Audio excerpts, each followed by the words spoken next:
Michelle and Amanda and our little wonderful herd. Oh, don't step on. Here you go. Well, my name is Rich, and I'd like to welcome you all to Westcliff. And I think it's been a good turnout. And I was talking to Melody, and she said she felt a lot of positive energy. And we were just talking about the next panel group that's going to be talking about horses for mental health. And mental health is something that we struggle with here in Custer County. In fact, I don't have the exact numbers. I'm the new sheriff, but I previously worked for the state patrol. And we have a lot of mental health troubles here and not a lot of resources. And September is actually Suicide Prevention Month, and in our county of 5,000 people, we had 0 suicides up until this week, and then we had 3. And we don't do a lot of data collection right now on that, but we have a new program we're going to be using starting in the spring to try to come up with some factors. And I'm looking forward to hearing from you guys about how we can help our community with equine therapy. Okay, thank you, Sheriff Rich, and that definitely starts us off with that why we're here and why we do what we do. First of all, again, thank you to Lisa, who's the one who's connected all of us and been such a supporter. I'm Lynn Thomas. I'm a licensed clinical social worker. I co-founded an organization called the Gala, which trained and really helped grow the industry of incorporating horses for mental health. And no longer with that anymore, and instead started 2 new projects. One is called Arenas for Change, which also trains professionals in incorporating horses and a story mindset in the work that we do. And then what I'm really here to talk about is a passion project, and that is a nonprofit organization that I got to co-found called Horses for Mental Health. And our reason is a problem. I mean, I think we all know that. It seems to be getting worse and worse. And the fact is there's not just one solution out there. There's a lot of different approaches and amazing solutions and things that can help and support people in healing and finding mental strength and mental wellness in their lives. And so, and one of those is involving horses and Mustangs. Thank you, Lisa, for sure. Involving horses and Mustangs in the work that we do. And so because so many of us have that background of doing that and seeing the profound impact that it's having, we want to get the word out there in a much bigger way. So Horses for Mental Health is a nonprofit that was founded as an advocacy organization to amplify awareness of the power of this work.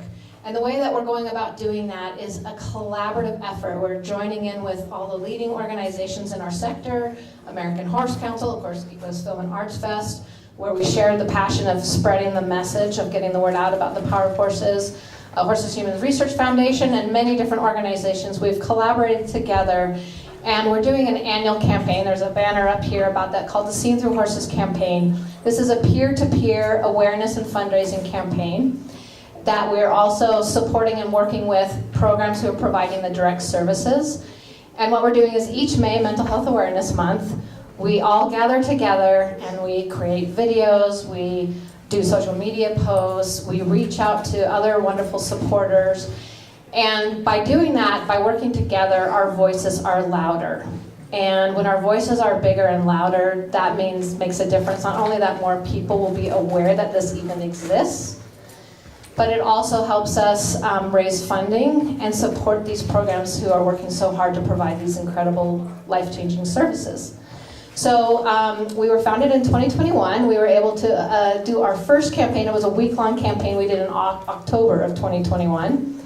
No, 2022, sorry. And we did another one, and we decided to move to May, Mental Health Awareness Month, for a whole month, and that was what we just did our second one this year. And what does that mean? Well, if you have a program, and when programs go individually and they reach out and they're trying to bring awareness, they're reaching out to raise resources and money to support these services, you know, maybe they have a reach of a couple thousand people in their network. Maybe they have 5,000 people in their network. Well, when we're all working together, next thing you know, oh, we have hundreds of thousands of people in our network. And when we have that many of us all talking and sharing together, then we can reach out to businesses and companies and politicians, and they say, oh, that's a lot of reach that you guys have. You have a voice that is worth listening to. And then we get to reach out to celebrities and influencers, And we've been able to have some spokespeople, including wonderful Jared Rogerson, who's back there. Thank you, Jared, for your support. A very amazing country singer, and appreciate you. He's playing tonight. And he's playing tonight. He's amazing. And then some others that we've been able to get, especially as a new campaign. Some of you may know Tanya Tucker, Randy Travis. So several different country singers that we've been able to get on board. We've gotten several actors, including, for those of you who are Yellowstone fans, which I am, Forey J. Smith, who plays Lloyd on Yellowstone. We have other, thank you, Lisa. We just got on board Tony Stromberg, thanks to Lisa's connection. He's one of the top equine photographers in the world. And what that does is now we have these wonderful celebrities and influencers that are all reaching out to their networks. Well, now we have a reach of over 6 million people, sharing the word of how powerful horses can be for mental health and how important these programs are that are providing these services and changing lives. So as a result of just our first ever 2 campaigns, which has been a total of 6 weeks, we've been able to raise, through the work of these programs, doing their peer-to-peer fundraising efforts, and Horses for Mental Health provides all the support, the infrastructure, and everything to support these programs in doing this campaign. We've been able to raise over $170,000 for the programs, that goes directly to the programs. There's been a social media reach of the message of this work of over 34 million people. As part of this campaign, Horses for Mental Health also produces several videos that are designed to show the power of this work. And for those of you who've seen some of the films, you might have seen some of our Horses for Mental Health videos come up. There's 6 animated videos of actual case stories that are 3 minutes each, and then some other actual real-life videos that are around 5 minutes each. And those videos now have garnered over 1 million views. And we've only been able to accomplish this because we're working together. And that's, our vision is that every person, when you talk to other horse people, they're like, yeah, we get it. Our goal is to reach out to the people who don't know anything about horses, who maybe have no interaction with horses. And we want them to know, you know what, when I have mental health struggles, I'm gonna look for a program that incorporates horses. And we want to support those programs as well. So that's what our objective. This is an annual campaign, so feel free on our banner up there, horsesformentalhealth.org. You can go to our stories tab to watch some of those videos, read some of the stories that are impacting people's lives, and our celebrities, influencers have stories on there as well.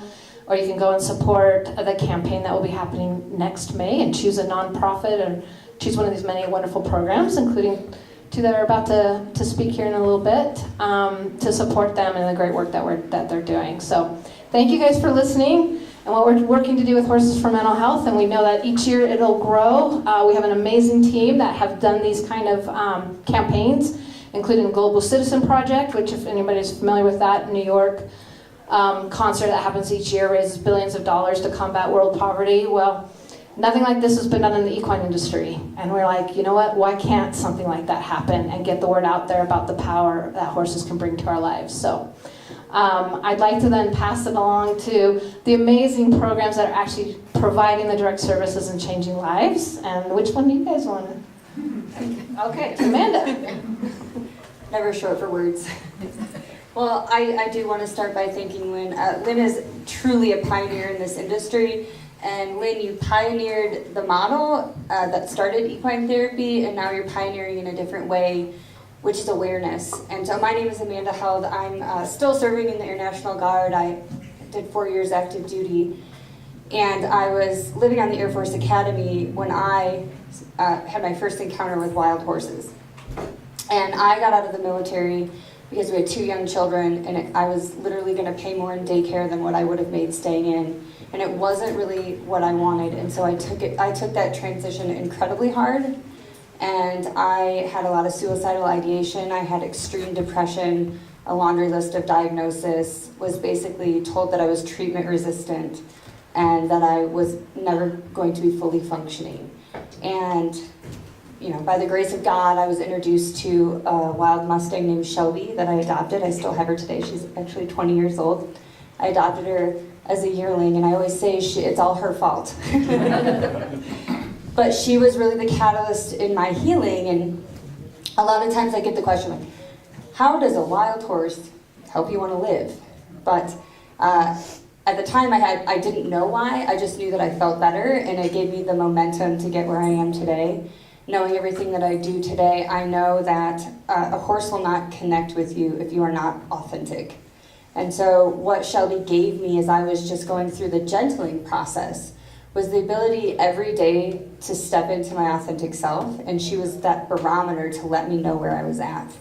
And what I do know now about neuroscience, after getting my degree in psychology, is that what she was helping me do is create neural pathways that helped me more easily access my emotions. So the horse is the vector, but why these programs work so quickly and sustainably is because these horses are really helping us reprogram our brain, and they're not giving us anything that we don't already have inside of us, but they're showing us what we have inside of us. They're showing us how powerful we are.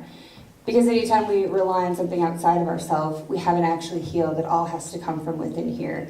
And so I think that's what the wild horses really do. And there's a million stories. If you talk to anybody that's ever gentled a wild horse, you're going to see those parallels. But she was really the catalyst to help me get my life back.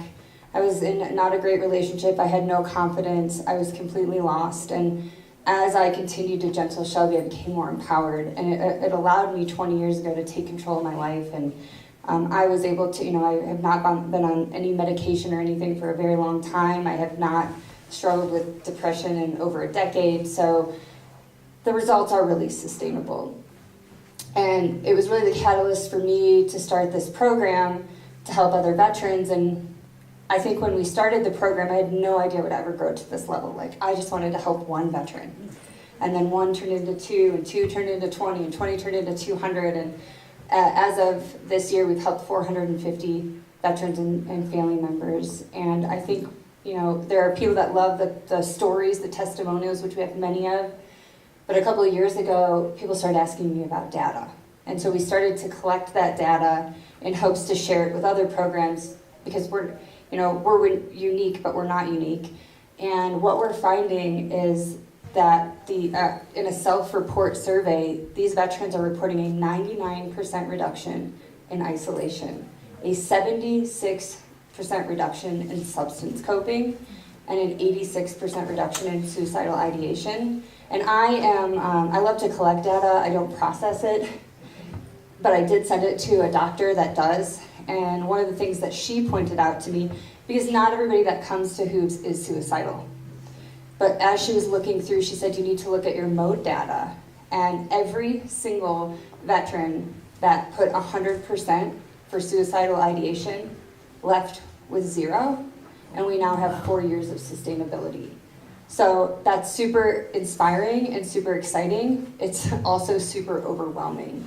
And that's where Lisa and Equus and all of these people that you see up here, come into play. Like, we cannot do this on our own. We know that we have something special, and it's something that we want to share so more programs can adopt some of the tools that we're using, because the evidence is there that they do work sustainably. But we're so tiny. We can only help 70 veterans a year the way that we're running now.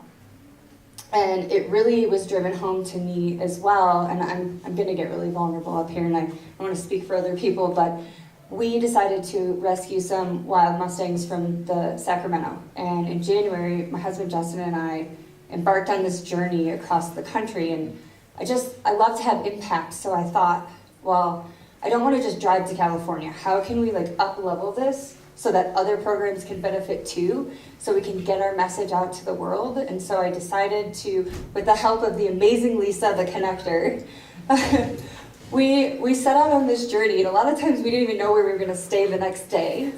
But Lisa connected us to Michelle here. That's how I met Michelle, was through this journey. And so what I did is I connected with all of these other equine programs, and they so graciously hosted us or met us for dinner. And I wanted to hear what other people were going through. I wanted to hear their stories. And I noticed these synchronicities across the board. Like, we are obsessed. Maybe because we're a little bit crazy, but mostly because we see every single day that horses are saving people's lives. And it's a really hard industry to be in, and as the economy shuts down, you know, there's so much red tape in getting funding. Like, we are all obsessed and we are all burnt out. We are all underfunded. We are all so tired, but we are all never ever going to stop. And, you know, how would you go do anything else with your life? But we stopped, and I interviewed at least 6 or 7 other programs from New Mexico to Iowa, you know, all across. Lynn so graciously hosted us, and I was able to speak at the VA. But it's rough out there, and we can't let this go, but we cannot do it alone either. And that's why Horses for Mental Health has been so important. Our program submitted a 4-minute documentary trailer at the Sacramento Film Festival, and we actually won $1,000. I had no idea we were even like in the running for that. You know, but $1,000 is a lot of money to a bootstrap, grassroots, privately funded program. And I felt like that was really just the beginning. And so for us, it cost $2,500 to save a life. And we were a recipient, we were participated in the Horses for Mental Health campaign. We were actually able to save a life. We raised $2,500 through the campaign and through the help of Lynn bringing awareness. So, you know, I think there's a lot of messages, but the one I really want to speak to is just that level of awareness and how we've all seen, every one of us has seen that collaboration is key. And we're all inspired to work together. And I know that us all coming together is going to elevate this. You know, we're going to get loud enough that people aren't going to be able to ignore us.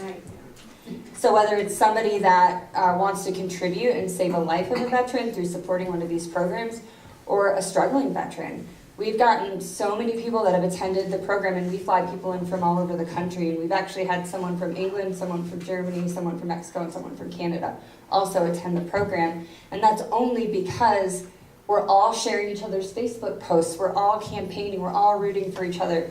We're all lifting each other up. And I think it's amazing too, because there's some days that I have really crappy days and I'm like, I don't think I can do this anymore. But I have at least 30 people that I can reach out to. And then there's also a time that every one of us is going to have one of those days. But we're all here to support each other as well. And we can just keep picking each other up and raising our voice. And I feel like this is just the beginning. So I'm going to end on that. I feel like this is just the beginning. But if you're here right now and you're moved by anything that any of us have to say, or you want to be part of the solution, that's not a question. This is guaranteed to work. I don't think we've ever seen it not work. And I do want to say one thing while you're talking about just the community. We have had documentaries from Germany working with their veteran program and Horses for Mental Health. We've had documentaries from New Zealand, from Australia, working with their horses, with their veterans. So Absolutely. there's this magic happening all over the world. It's a global issue and a global solution. And I know Lynn has been all over the world promoting this work, so I will hand it over on that note. Thank you, actually. Oh, you have mine. Thank you. Just don't get them close together because they bat. Right, they make that awful sound, yeah. I will say, before I get started, these two women right here have been a huge, huge inspiration for me. And so I just second everything, ditto on both of the things they just said in terms of working together and collaboration and inspiration. Good afternoon, everyone. I'm Michelle Kay. I'm the Executive Director and the founder of Operation Equine.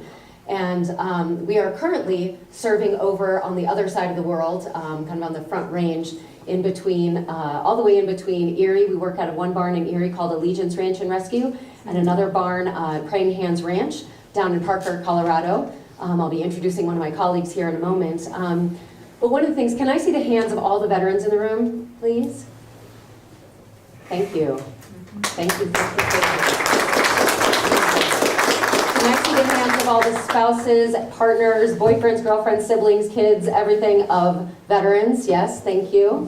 Thank you, all of you, because you also serve. And the hands of all the emergency responders in the room. Hands, please. A lot of you. And also the families of first responders and emergency responders. Yes. Thank you. So spouses, partners, wives, husbands, because one of the things that we do at Operation Equine is we serve the whole family. We know that it's not just the veteran, not just the emergency responder that serves, it's the husbands and the wives and the spouses and the children and the siblings of the entire family, because they're also affected. And so being able to serve the entire family unit is something we are very, very passionate about. I also want to say, with horses, that they will often fill in the spot where nothing else can. I am a therapist, I'm a licensed professional counselor, please don't hold it against me. I don't therapize, it's not what I do, and it's not a real verb. So, but what we do is we offer a space for people to be able to, for military service members, veterans, emergency responders, and their families, when they feel like they can't talk to anybody, when they don't want to go into an office, when they don't want to do a group in a room. Can they be outside? Can they be under the blue sky with the wind and the sun and the rain and the rainbows, and be able to commune with another sentient being? Because a lot of times there are no words. It breaks my heart that there have been 3 people who decided that that was a permanent solution to a temporary problem. That is heartbreaking. And it's unconscionable. And so for us, for all of the people who are here, to be able to offer that up, because sometimes, again, there are no words. So what do? You say, go for a walk with a horse. And people look at you like you're crazy. You say, what do you mean take a walk with a horse? Lady, you're crazy. That's a true statement. Like she said, we're a little bit crazy. So go take a walk with a horse. Go put your hands on a horse and breathe.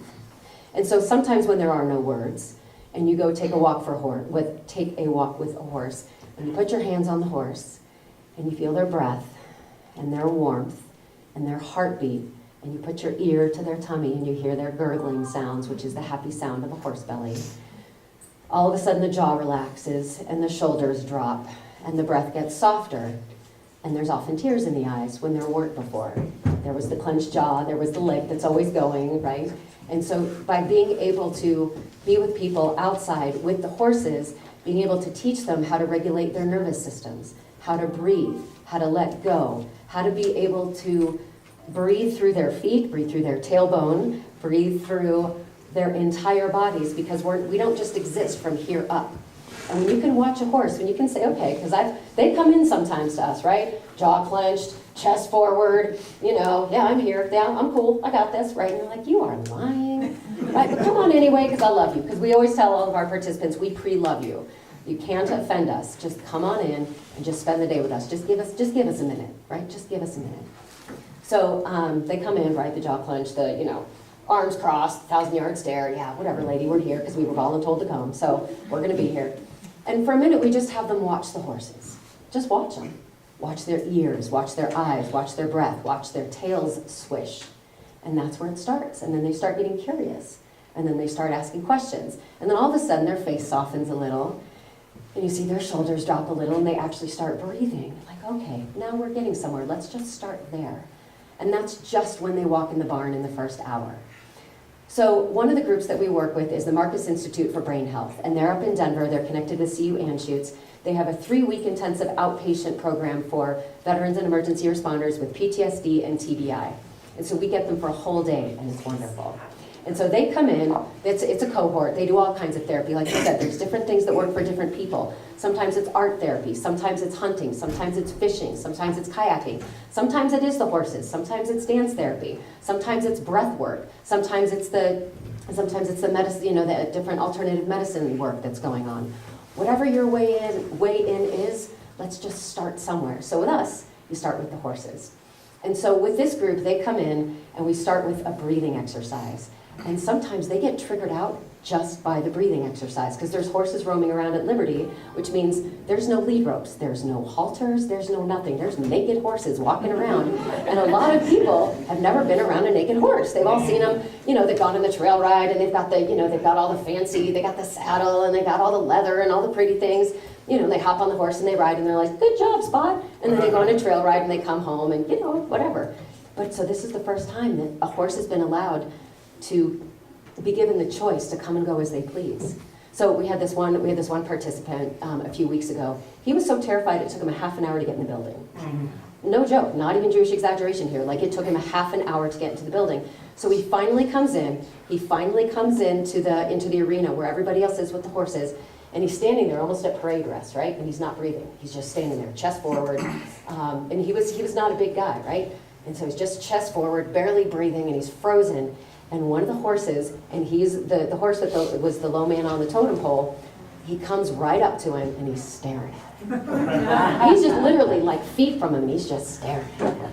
And this veteran, he's pretending like he doesn't see him. He's looking past him, and he's kind of looking at us, and he's trying to pretend like he doesn't see this horse, and we're just over there giggling. So next thing you know, he's got his hands on either side of the horse's face. And so he's petting the horse's jaws and his cheeks, and all of a sudden he's breathing, and he starts smiling. And he's breathing, and he's smiling, and the horse is starting to lick and chew and lower his head and soften his eyes. Next thing you know, this horse might as well have been in his lap. He was just over, and he was just petting on the horse and relaxing and smiling and starting to talk with the other veterans. And by the end of the day, he was all over the horses. He was asking questions. He was talking. He was doing all the other exercises with all the other people. We only get them from 10 to 3. This is not a long day. We'd love to have them longer, but that's how long we get them. And that's where it starts, is with the horses. That is their way in with the work that we do. So, like Amanda said, there's stories all day long. The other story I'm going to tell, just because it's impactful, is that I have a special place in my heart for Vietnam veterans. And that's where I started. I grew up at the feet of my elders, and that's my favorite place to be. And our Vietnam veterans were traumatized in ways that we know intellectually, but we can't know because we've never been in their shoes. We've never walked in their shoes, but for any of us who have ever loved a Vietnam veteran, we see it, we feel it. We see it in their faces, we feel it in their hearts, we feel it in their chests, we feel it. And especially when they're not talking, we feel it. And so one of our Vietnam veterans, he served in Vietnam when he was 18, came back, and he was racked. He had one of his best friends die in his arms. It wrecked him. Then he comes back, he starts serving in law enforcement, then he becomes a pastor, then he goes back to law enforcement. So he's 72 years old, getting ready to retire, and he's terrified. He's terrified. He's like, I've never been out of a uniform. What in the world am I going to do outside of a uniform? 72 years old, I've never known anything else. What do I do? So they send him to us. He was voluntold, right? So he comes to our program. It was a 6-week program specifically for emergency responders. And he comes in, arms crossed, roar, I'm not talking to you. Literally, he might as well have said, I'm not talking to you.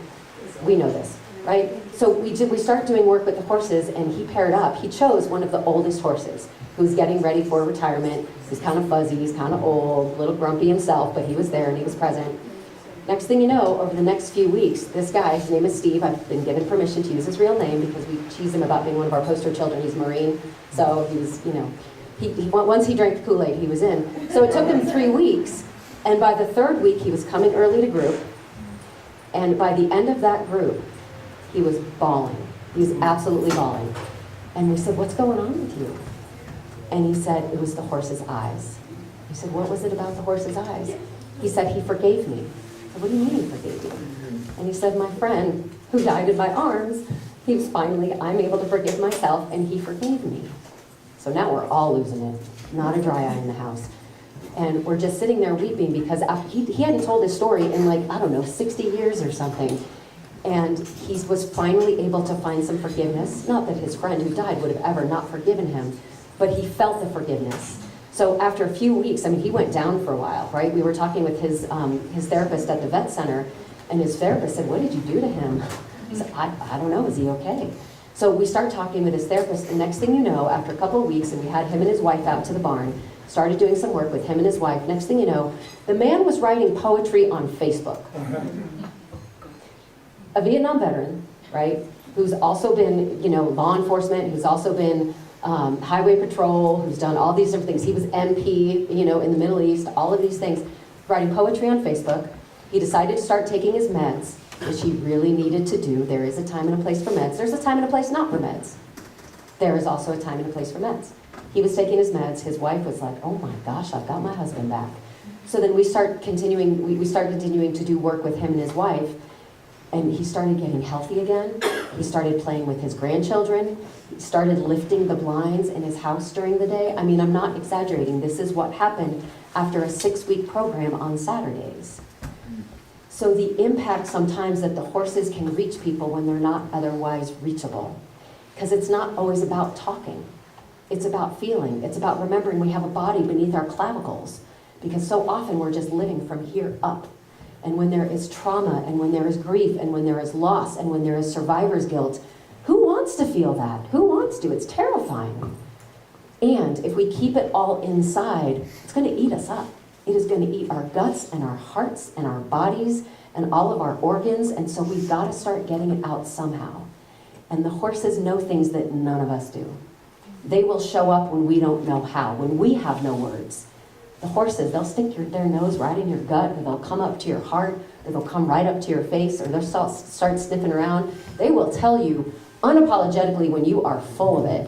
When a horse, someone was talking about it earlier today, when a horse turns tail and walks away from you, there is nothing more humbling than a horse, right? I mean, hands here who've ever been humbled by a horse, right? When a horse turns around and is like, I'm not having anything to do with you today. I'm not talking to you. You get yourself straight. You get yourself congruent, then maybe we'll have a conversation. Otherwise, right? And so when you get that feedback, that's humbling because we want to be with them. We want to be with them. And so for us then to say, well, I guess I better do my work because I really like that horse and I want to hang out with that horse. And so then we're a little more inspired to do our work. We're a little more inspired to get out of bed, a little more inspired to find a purpose to live, to do something, to show up for somebody, because it's hard to show up for our people. Because when we feel ashamed of things that we've said, when we feel ashamed of things that we've done, or when we feel ashamed of things that we haven't said or haven't done, it's hard to talk our way out of that some days because we don't know what to say. And so the horses help us find a way to say it. So we could talk about this all day long, and I want to pass it to my new friend and colleague Sal here shortly. But I just want to say for everyone in the room, I know that everyone in here, it seems like, gets it or wants to get it. And for the programs that are here today, for the clinicians, for the programs, for the artists, we do need your support. And to be able to, with the Mustangs who are so special and so unique in our country, they have a special place with the veterans because there's parallel there, right? There is parallel between the sense of freedom. They know things that only sometimes people who have served, either the military service members or people who have served as emergency responders, that only they know. For those of us who haven't had the honor to serve, for me personally, I'm not a veteran emergency responder, but I have the honor of serving those who do. I will never know what it's like to walk in your boots, but the Mustangs know. So, thank you all for being here. We'll be here for the next couple of days. Please feel free to come, talk, and ask questions and all of those things. Oh, and I do want to say before I hand it over, Sal, is Operation Equine. I fell in love with Westcliff a couple of years ago. My friends Elizabeth and Stephen Robinson live here, and I started coming down here and starting to get to know the people and the community, and then I started meeting the people who are serving the veterans. Where's Christy and Jeff? Christy and Jeff Schramm, raise your hands, please. They've got Veterans Rescue Ranch, and it's a 501c3 that they've started. Thank you. They're starting to work with veterans at their ranch. We're going to be working at Mike. Where's Mike Goodfellow? Where are you out there? Thank you. There's Mike. He's over at Sol Vista. And John, where are you? You're out there. Thank you. So John and Mike are over at Sol Vista. Dominic, give a hand, please. That's Dominic, also over at the courthouse with Christy Schramm, serving the veterans. Please go, if you know any veterans in your life or emergency responders who are struggling, please send them. Send them to Mike, send them to Dominic, send them to John, send them to Christy and Jeff. And then Operation Equine is coming down October 28th, which is just around the corner. It's a Saturday. We're going to be doing a demonstration at B-Bar B. So come one, come all. And hopefully we're going to start being able to serve veterans and emergency responders and their families more often in Westcliff. So with that, thank you. Oh my God. How am I supposed to follow three lovely young ladies, but to say that we probably need 30,000 more lovely young ladies that serve veterans. And I truly appreciate that. My name is Sal. I'm a 32-year combat veteran. I retired in 2014 out of Fort Carson. I was wounded in 2006, 2010, and my wife told me, go to therapy, or I'm leaving you. So I did. I did not do equine therapy. I'm not an expert at equine therapy. But when I retired, I told myself, what am I going to do? So I volunteered. I live in Pueblo, and I did a year of volunteer services trying to find my niche. So I was a homeless outreach coordinator for a nonprofit organization named Posada in Pueblo. It didn't really work out as well as I expected. I served for a year as I continued to serve after 32 years. So then I tried to find something else, and I really, really did find something. I found Mount Carmel Veteran Service Center. I was just a community coordinator in Pueblo, and now I'm the director of Rural Southern Colorado Services that provides veterans with real in-your-face resources that the Veterans Administration does not feel.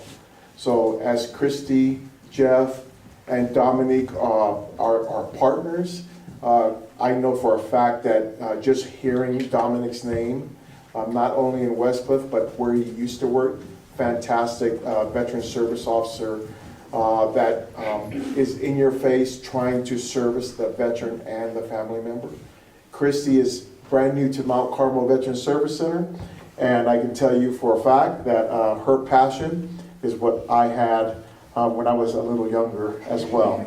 But I can tell you for a fact that she is really Westcliff's, how you say, new known hero for veterans. Someone said that about me in Pueblo, but I told them no, this is about servicing, and I honestly believe servant leadership, you can't teach leadership. With the military, spits out managers, and it's really hard to find a leader, and I'm so glad that I can partner with you, Christy and Jeff, not only on your ranch, but being a partner with Mount Carmel as a client service specialist to service veterans is extremely important. So let me tell you a little bit about Mount Carmel. Mr. Phil Long, I'm sure you hear his commercials. He passed away some time ago, and his partner was Mr. J. Chimino. When he passed away, he gave everything to Mr. J. Chimino. Mr. J. Chimino was from Trinidad, Colorado.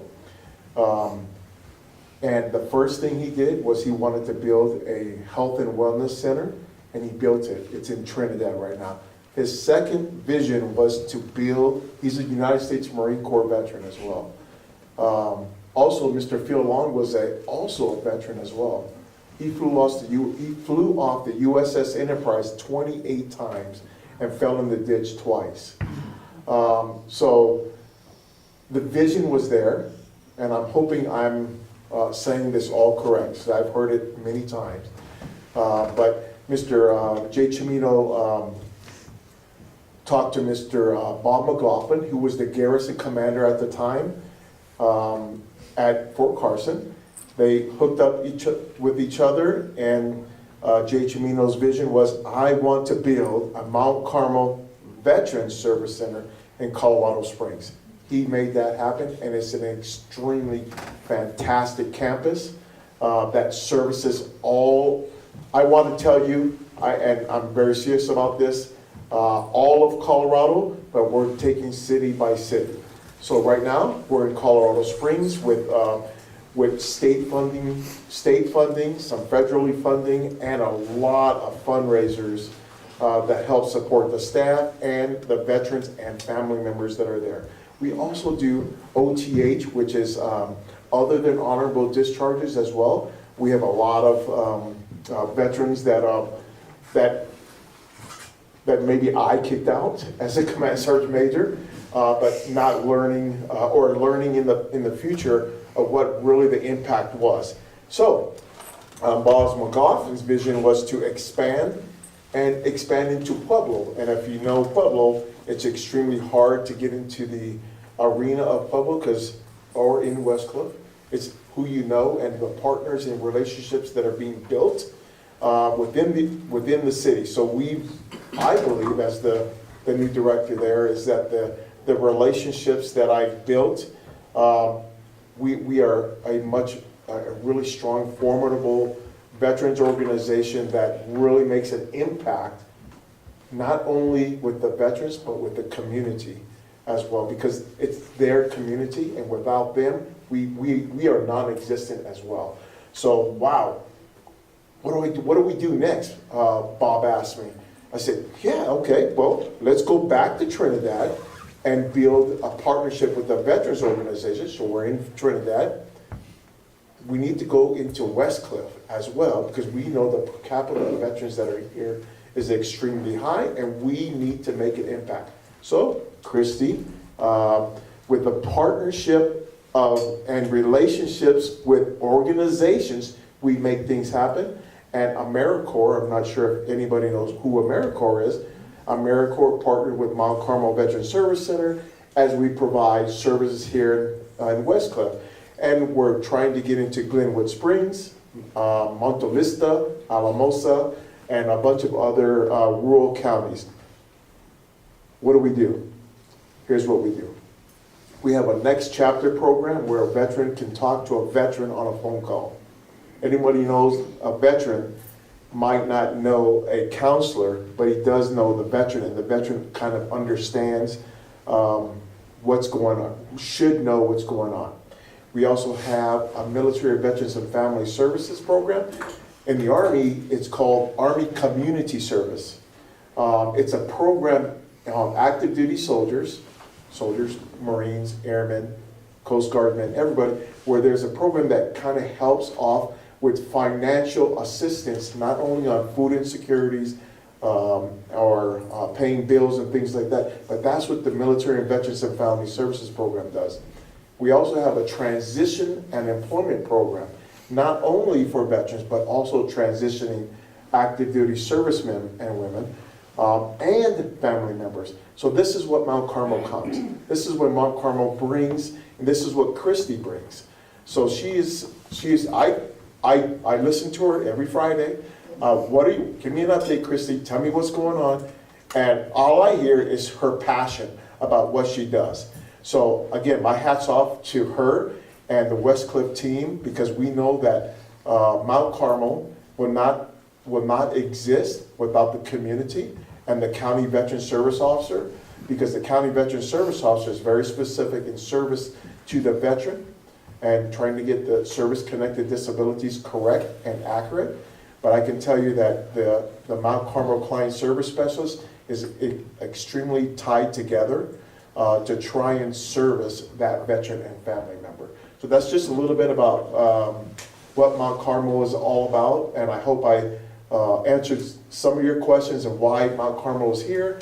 But again, we're moving all over the counties of southern Colorado into the rural counties, because we know that there's over thousands of veterans that are not receiving services, and we're hoping to tap into those programs, such as these three lovely ladies that has just announced that what they're doing. And I want to go to Ohio too. Please come. Yeah, actually, Christy's, we talked, what was that, yesterday? We had somebody drop out of our retreat last minute, and she said, I'm so interested. And I said, well, what are you doing next week? And she said, I have to ask my boss. So thank you for letting her come. Absolutely. It's always a yes for Christy. I just wanted to let you know. And the reason why that's right, Jeff, is because her passion shows not only in her how she looks, but in how she speaks. So when a veteran walks in, she will serve. And that's what we all should be doing, is continuing to serve, build relationships, and just partner with organizations that want to serve veterans. So thank you, Christy, once again. Appreciate you. I just want to say one thing in closing as well. There's about 25 people in this room, right? And so if you all want to have an immediate impact, we're all here initially because of a film festival. So Lynn has some incredible videos. They're short videos on how horses can be a resource. We have a 4-minute video in the film festival. We also just produced an 18-minute testimonial video, but last month in Montana, we had a veteran called his sister and said, I want my son to have my truck, and was like delegating where he wanted all his things to go. And she said, are you thinking about harming yourself? And he said, yes. So he had his house surrounded by the police. It happened to be the brother of one of my dear friends and colleagues that I met through EGALA, again, networking. But she's a licensed counselor, so they allowed her to go in and talk to him. And he said, you know, I've been dealing with this shit from Iraq for 20 years. I've spent a cumulative of 2 years in inpatient VA treatment. I'm tired, I'm done, there's no hope for me. And she said, will you please go to Hooves? It's just a 4-day program. And he looked at her and he said, what the hell is 4-day program gonna do for me? And but he came and he said, well, that's fine. If it doesn't work, I'm just gonna come home and you need to respect my wish that I'm gonna take my life. And so Bill showed up and he was pretty skeptical, and he actually had an encounter with one of our horses named Tulip. She's not a Mustang, she's a Percheron, but she was my dad's horse. My dad has passed away. And we went out for a meditation, and Tulip just came up and like wrapped her body around him. It was incredible. And the funniest thing is, like, I realized very quickly that he looks very much like my father. And so that was like another cool serendipitous layer. But anyway, Bill's transformation in these 4 days was so profound. I called my producer and I said, I don't care what you're doing on Sunday, you need to get here and you need to get his story. And they went in the back room to film. And when Bill came out, I went in and Josh was just sobbing. But he produced that video, and it's on our Facebook page and it's on our website. And he speaks to struggling veterans, and he breathes hope. There's no way you can watch this video and not feel hope. So please share that video. And I know Michelle has a wonderful video as well. So if you walk out of this room and do nothing else, like, please share these videos. There's also other amazing programs that have videos. Everything is shareable, and it's just something that's so easy to do. And if you share that on your social media, you never know. You could reach that person who lost hope that day. The videos that Lynn have are just phenomenal. So everyone has the opportunity to save a life just by joining the collaboration and sharing our efforts. Yeah, and thank you. And just to build on how can you guys help? Yes, share the videos. And when you say the videos are phenomenal, well, that's because they're actual case stories. They're real experiences in 3-minute segments, which is really nice too for people's time. But I wanted to share too, as far as other resources, for those of you who want to help advocate for this, besides sharing about these programs, telling people about it, hey, these are resources, feel free to sign up for our mailing list, horsesformentalhealth.org, on our mailing list, so you can keep up with the campaign. And in the campaign in May, share. The other thing is we provide information, so if you go to Horses for Mental Health, go to learn more, we have a summary of peer-reviewed research. So for those of you who have administrators or others like that need that kind of, well, yeah, that's all nice, and the stories of transformation are powerful, but that's not good enough for us, then we have a summary of peer-reviewed research that you can provide in different categories, including with veterans and I think some first responders. The other is I wanted to share one of our most recent videos. If you go to horsesformentalhealth.org, go to our stories page, is a 5-minute video focused on first responders. So I just wanted to definitely share that. And it actually also features in Minnesota, the state of Minnesota, a bill, thanks to the program out there, advocating for this. A bill got put into their state legislature, and it literally passed right after our video was put out, $250,000 to support services incorporating horses to benefit the mental health of first responders in the state of Minnesota. And you can use that video to go to your state legislatures and say, we can do this here too. We can provide money and resources to support mental health in ways that's not currently being provided right now, that will reach people in a way that these other maybe more traditional approaches aren't reaching people. So just wanted to share those additional resources. Anything else from? Are there any questions from the audience?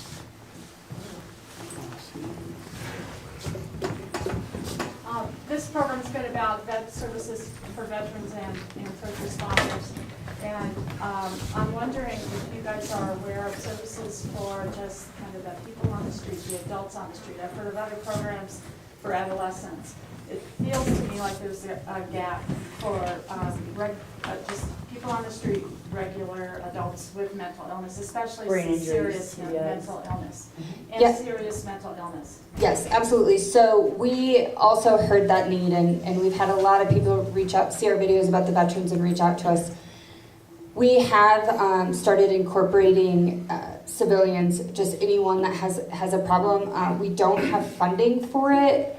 So they do have to pay the fee or find a sponsor.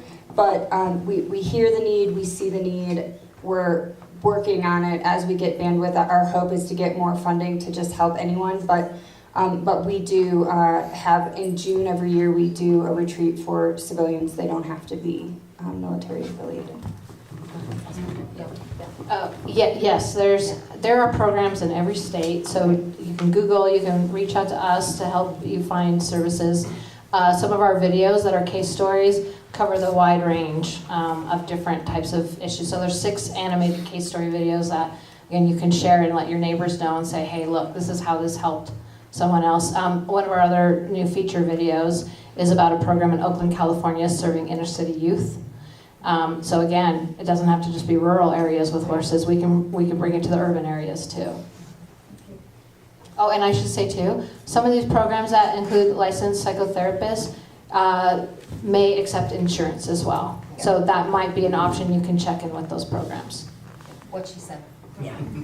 If you go to the interwebs and you type in equine assisted psychotherapy or equine assisted mental health or mental health programs incorporating horses in your area, give a zip code, a bunch will come up, but please feel free to come talk with us also. We'd be happy to help. 50 on her website right now on Horses for Mental Health, more than 50. There's one for every state. So our goal is to create a big database that is almost like a Google map. So say you're in Minnesota and where can I go? My child is in crisis. Where can I go? I'm at the end of my road. Ping, you can look and go, okay, here's a working program. Yeah, so it is our objective to get a directory up that will be, but we also know of a lot of different directories, and Google works great too. And we did just receive, Horses for Mental Health did just receive the Veterans Administration Adaptive Sports Grant. So through that money, we're going to help support some of the veteran services from 12 different programs around the country, and that we'll hopefully keep growing that. But again, we'll keep looking for resources that we can, at the kind of more Horses for Mental Health, that more national advocacy level, and then supporting the wonderful programs at the grassroots level. There's also another webpage that my case managers use in Pueblo, and it's called Aunt Bertha. It's a help finder. You type in your zip code, and the organizations, for profit and for nonprofit, are listed on this Aunt Bertha. It's called Help Finder, but you type in Aunt Bertha, and you'll get a lot of information from them. The question in back. Dominic. Okay, it's a two-part question. So the first part is, if veterans applying for any of your programs, do they have to have a diagnosis of a mental health condition? Can I take that one first? Take it. Yeah, I'm gonna take it.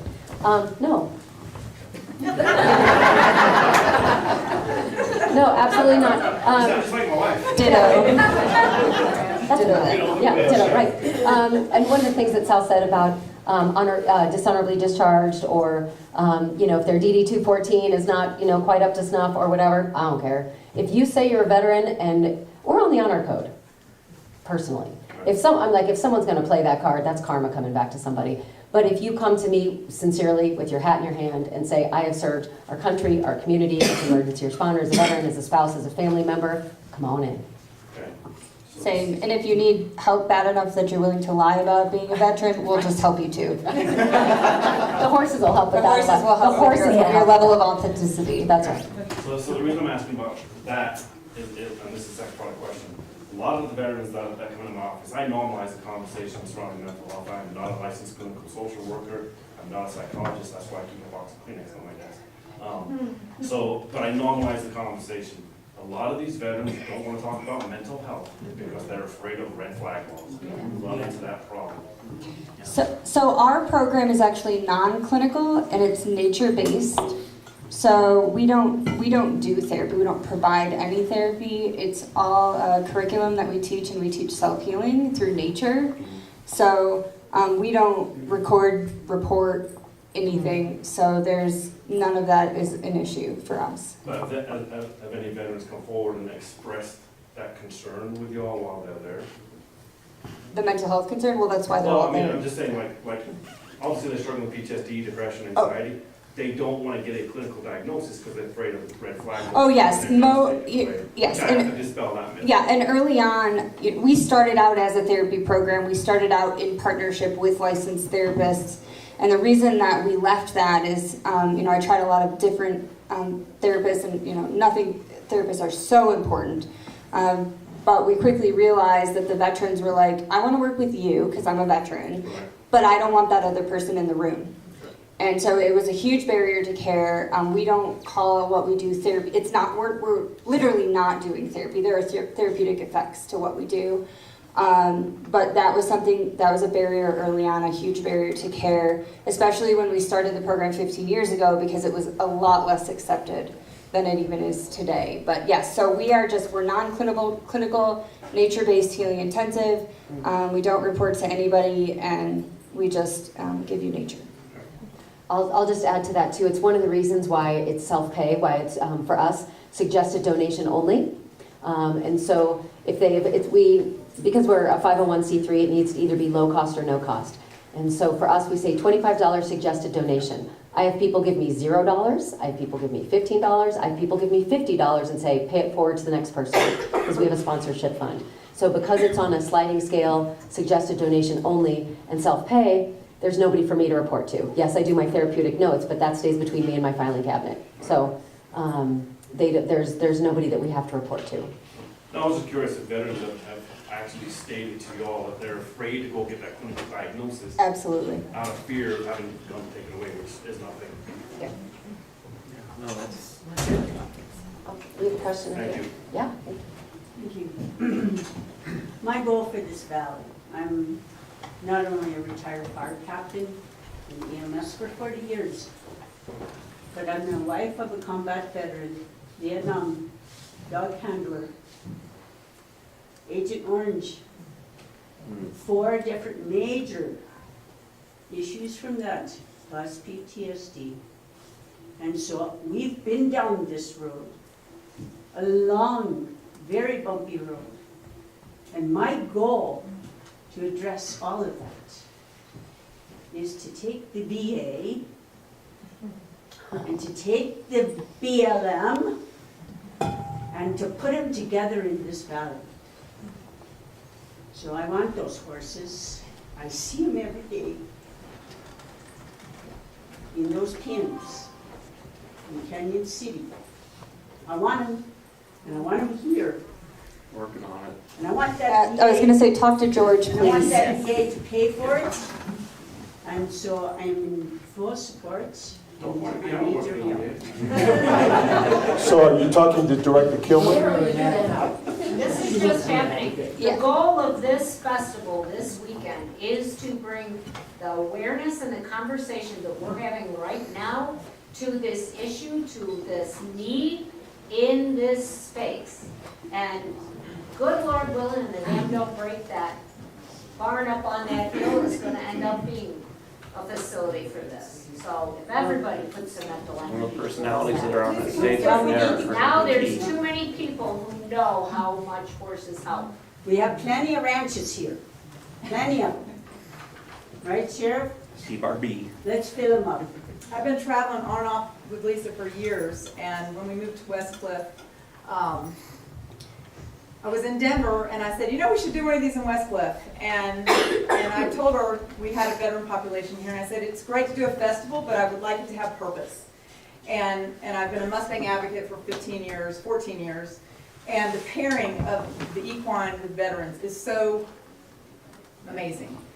Because the horses suffer and go through so much with these helicopter roundups and being removed from everything they've known, their social dynamics, their landscape, and they get dropped down and they're like, this is my new world, and they're totally like an alien in their land, and they can so resonate with the things that the veterans have going on in them.